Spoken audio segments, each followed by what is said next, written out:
boy in the tube maze talked without moving his lips. By PriestessOfSpiders. People sometimes ask me if I've had any paranormal experiences, and I used to always laugh it off, telling them I haven't.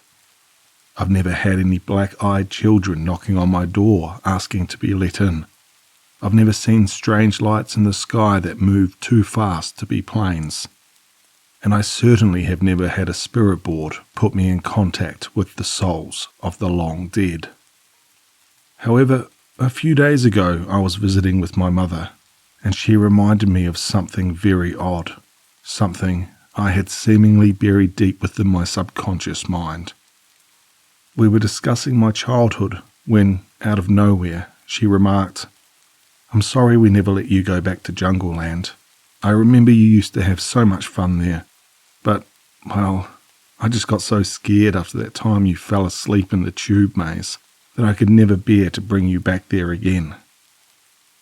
I was confused, not even remembering what she was talking about, and I asked her what Jungle Land was.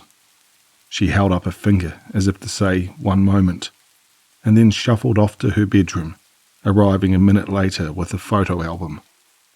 She flipped through the pages, scanning each one, before stopping and pointing at a specific picture.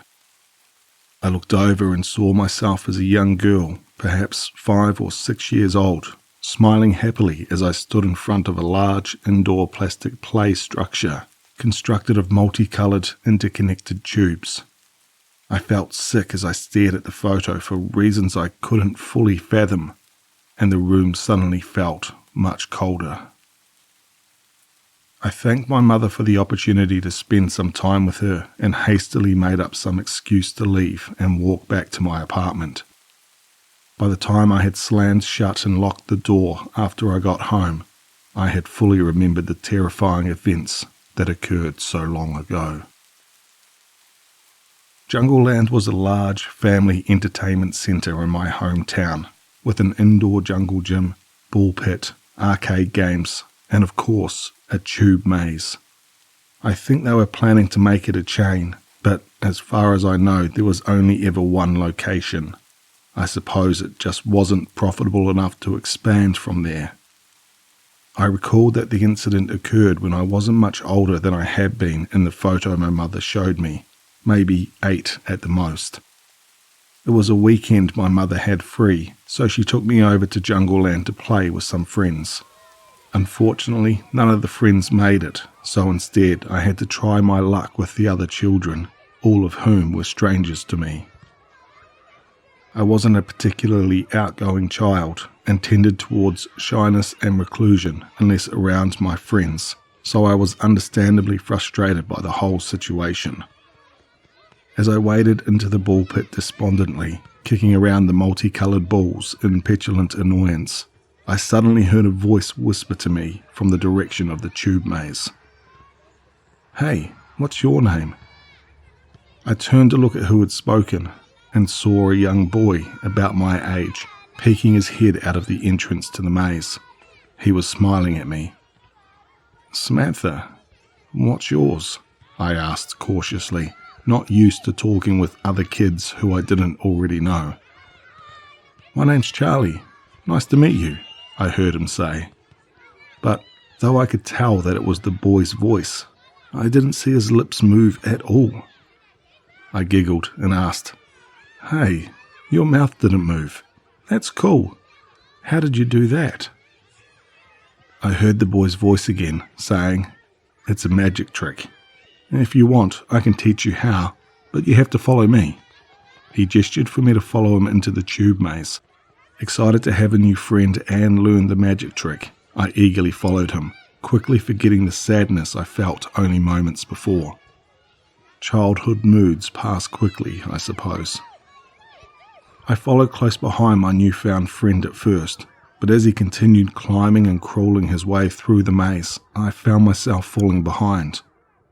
I've never been a particularly athletic person, and even as a young girl, this still held true.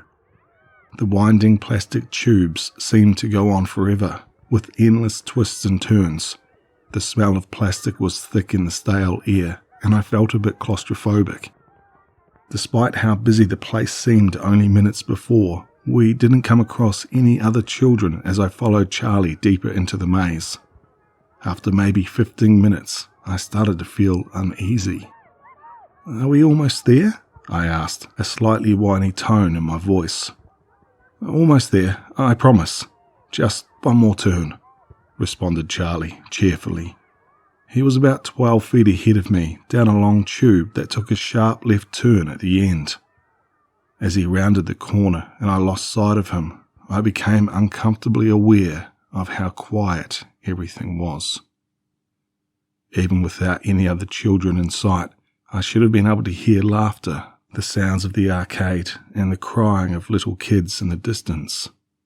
But there was nothing, just my own breathing echoing in the cramped plastic tunnel. Something deep inside told me I needed to turn around and get out as fast as possible. I rotated as fast as I could in the cramped space and began steadily crawling my way back as quickly as I could, which wasn't particularly fast. My knees had begun to hurt from the continuous scraping against plastic, and my arms and legs were both sore from exertion.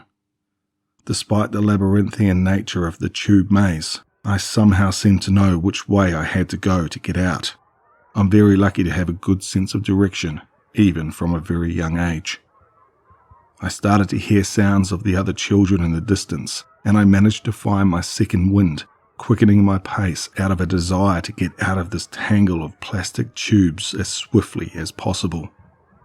I heard something crawling quickly far behind me, and I felt an intense urge to turn around and see who my pursuer was. But I was worried that if I did so, something horrible would happen to me.